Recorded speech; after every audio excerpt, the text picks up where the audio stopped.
bismillaahi raxmaani raxiim kulan wanaagsan qodobada ugu muhiimsan wararka soomaalida iyo caalamkana waxaa ka mid a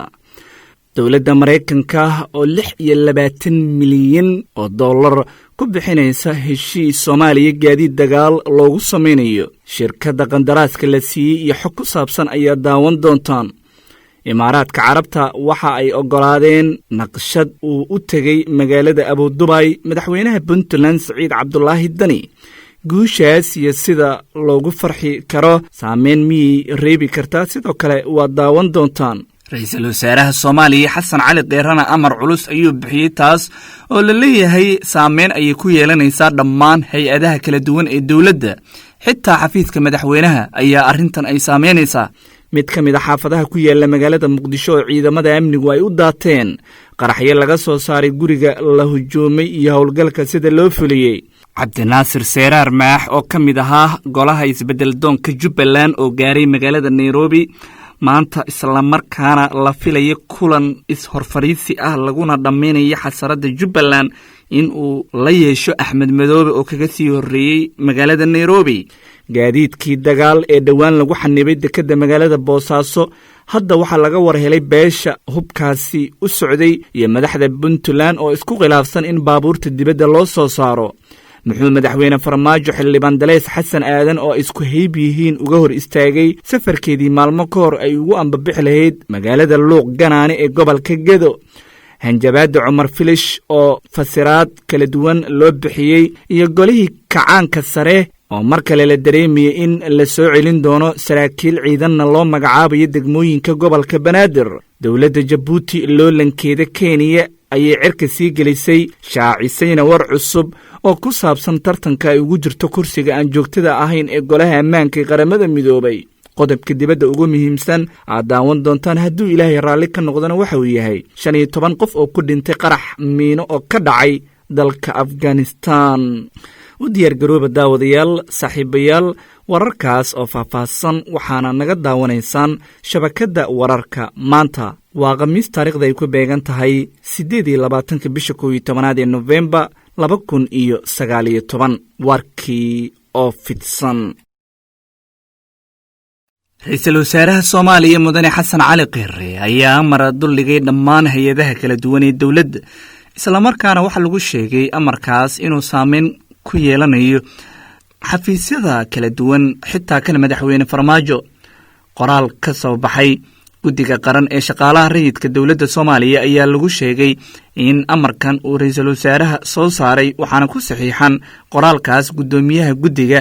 Xasan Abshirow Maxamed waxaana uu ku taariikhisan yahay 4 maalin ka hor oo ah 24 bisha November waxaana lagu wargeliyay hay'adaha kala duwan ee dawladda inaysan qori karin shaqaale cusub kuwaas oo ka yimaada wasaaradaha kala duwan isla markaana yeelanaya qoonda miisaaniyadeed ama kuwa aan lahayn go'aankan ayaa waxa uu yahay mid ku meel gaar ah oo hay'adaha dawladda iyo wasaaradaha lagula socodsiinayo iyadoona la sheegay in dib laga soo sheegi doono xilliga munaasabka ah ay noqoto in dib loo bilaabi karo qorista shaqaalaha cusub go'aankan ka soo baxay guddiga qaran ee shaqaalaha rayidka Soomaaliyeed ayaa waxa uu ku soo beegmaya xilli dhawaan miisaaniyadda 2020 golaha wasiiradu ay meel mariyeen taas oo ku kacaysa lacag gaaraysa 459.5 milyan oo dollarka Mareykanka ah xog la helay oo ka imaanaysa madaxtooyada Villa Soomaaliya ayaa xaqiijinaysa in dhawaan magaalada Muqdisho degmooyinkeeda loo magacaabi doono gudoomiyayaal inay ka noqdaan saraakiisha ciidamada qalabka sida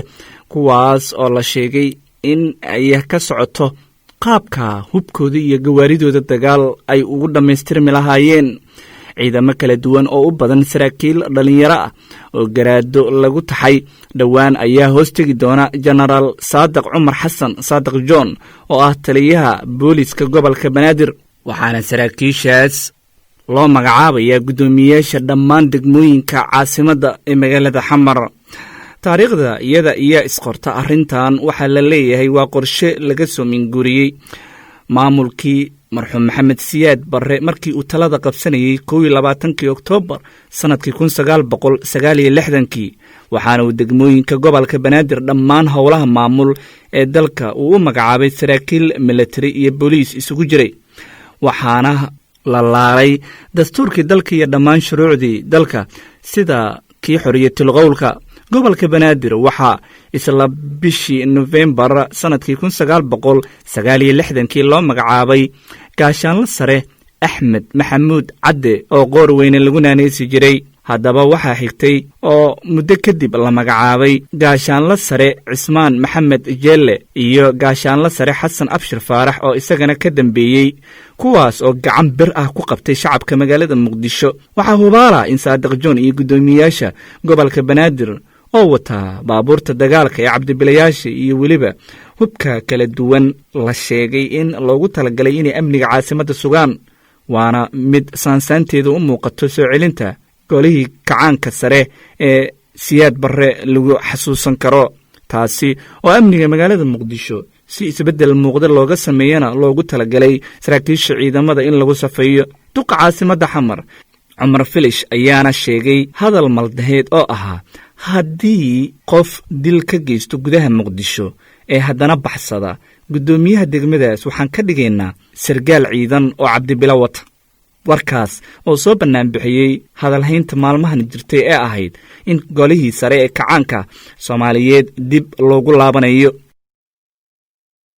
Cabdinaasir Seeraar Maax oo ah mid ka mid ah xubnaha aadka uga soo horjeeday madaxweynaha Jubbaland Axmed Islaam Madoobe ayaa gaaray maanta oo khamiis ahayd magaalada Nairobi ee caasimadda waddanka Kenya.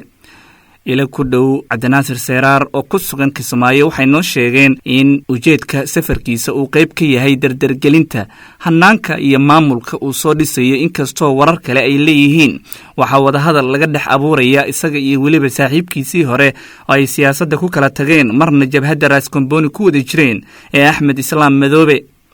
Cabdinaasir Seeraar ayaa 23 Agoosto maalin kadib doorashadii Axmed Madoobe sheegtay inuu noqday madaxweynaha Jubbaland kadib taageerayaashiisa oo doorasho ay ugu qabteen magaalada Kismaayo, waxaana weli uu aaminsan yahay inuu yahay madaxweynaha sharciga ah ee Jubbaland. lagama hordhici karo kulanka dhex maraya Axmed Islaam Madoobe iyo Cabdinaasir Seeraar oo hadda ku wada sugan Nairobi iyo waxa ka soo bixi doona iyadoo dadaalo lagu dhameynayo maadaama ay yihiin rag wada dhashay oo isku beel ah, haddana xasarada Jubbaland la dhameeyo. weli Cabdirashiid Xidig oo isagana madaxweynaha sharciga Jubbaland sheegta ayaa ku sugan magaalada Kismaayo, waxaana uu ka mid yahay qawaamuurta golaha isbedel doonka Jubbaland.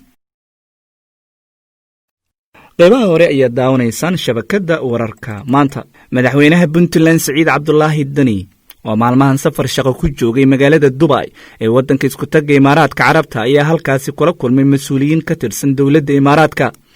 qaybta tababarka u qaabilsan iyo taakulaynta ciidamada Puntland ee BMPF-ta. madaxweyne Dani ayaa la xaqiijiyey in mas'uuliyiinta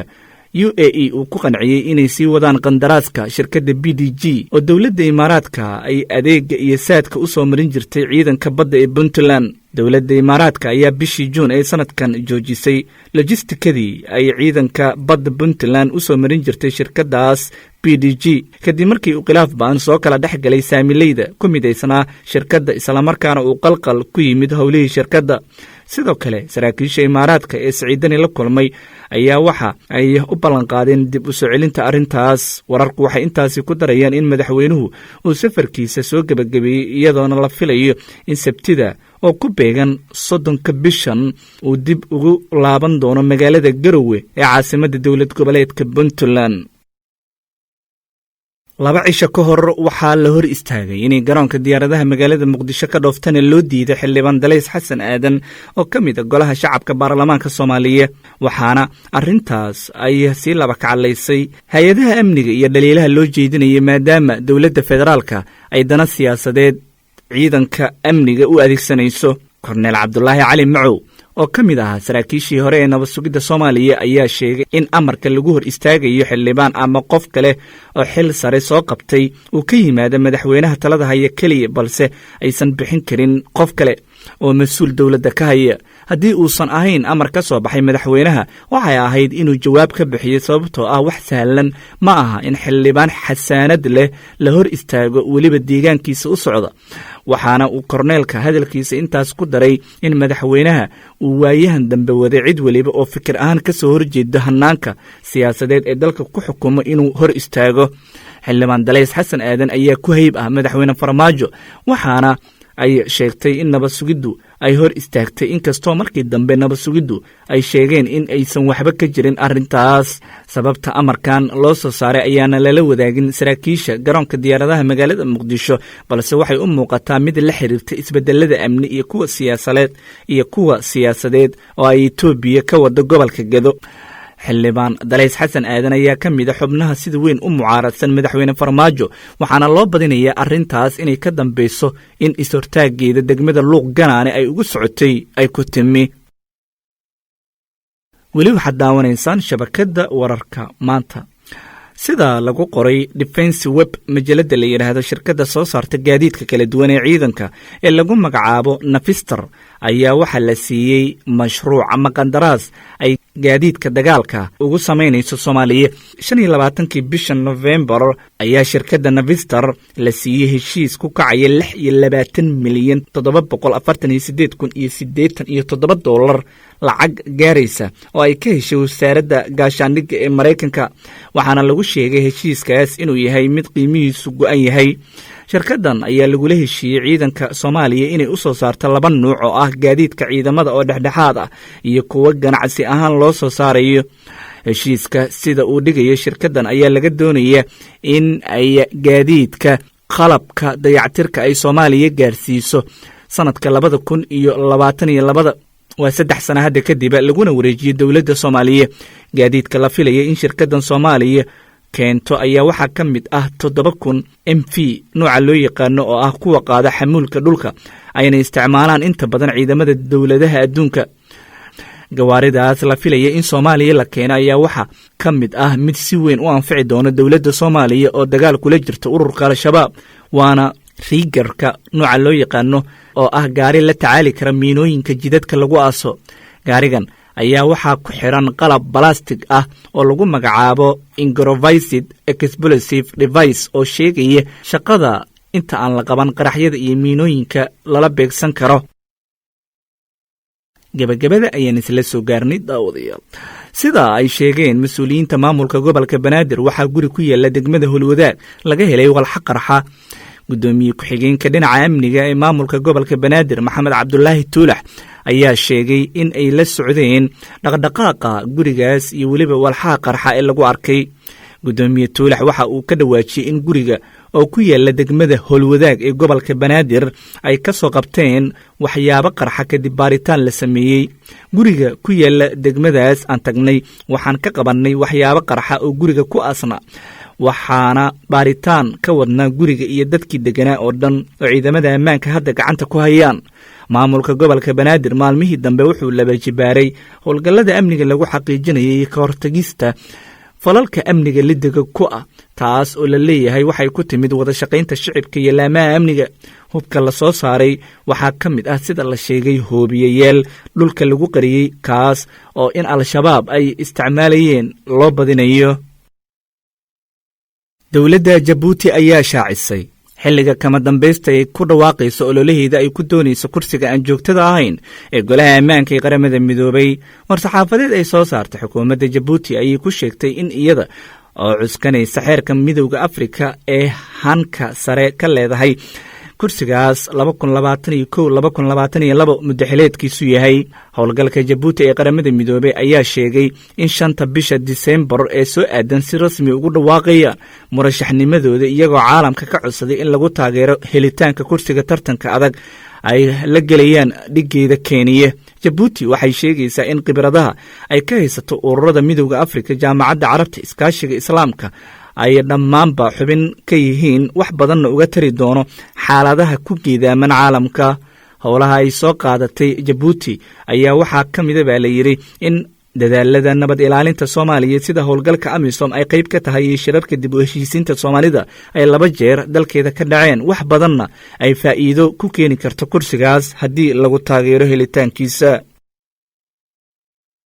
qodobka ugu dambeeyay ee dhanka dibadda intaanu aadin daawadayaal aan ka hormariyo madaxweyne ku-xigeenka Puntland ahna kusimaha madaxweynaha Puntland Axmed Cilmi Cismaan Karaash ayaa amar ku bixiyay in la sii daayo gaadiid nooca cabdibilayaasha ah oo muddo isbuuc ka badan ku xaniban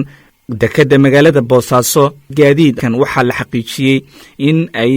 magac ahaan ku socdeen inay leeyihiin ciidamada BSF-ta ee Puntland kuwada amniga qaabilsan. waxaa la sheegay 14 gaadiid oo nooca dagaalka cabdibilayaasha loo yaqaano 10 ka mid ah waxaa la sheegay inay doon keentay, waxaana hadda wararka ugu dambeeyay ee la helayay sheegayaan in madaxweynaha Puntland Siciid Cabdulaahi Dani oo Dubai ku sugan uu diiday amarkaas Axmed Karaash ee gaadiidka lagu soo saarayo. qalqal amni oo ka dhalan kara gaadiidkaas haddii la soo saaro ayaana lagu micneeyey in ay ka dhalan karto.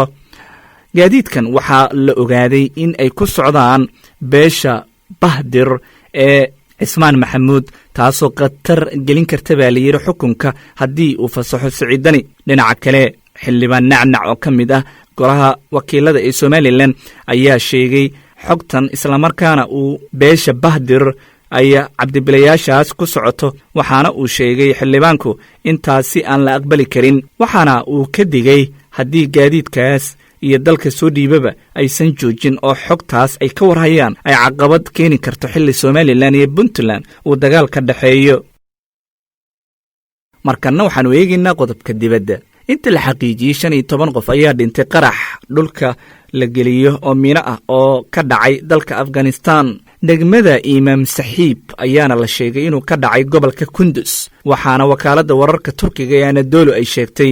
in qaraxaas uu ahaa mid 15 qofood oo shiciba ay ku leedeen. ma jirto cid sheegatay mas'uuliyadda weerarkan, laakiin waxaa inta badan weerarada noocaana sheegta maleeshiyada kooxda Taliban. Sadiiqi oo afayeen u hadlay madaxtooyada Afghanistan ayaana sheegay in qaraxaas uu haleelay gaari shicib ah, dhammaantoodna ay dadka leedeen.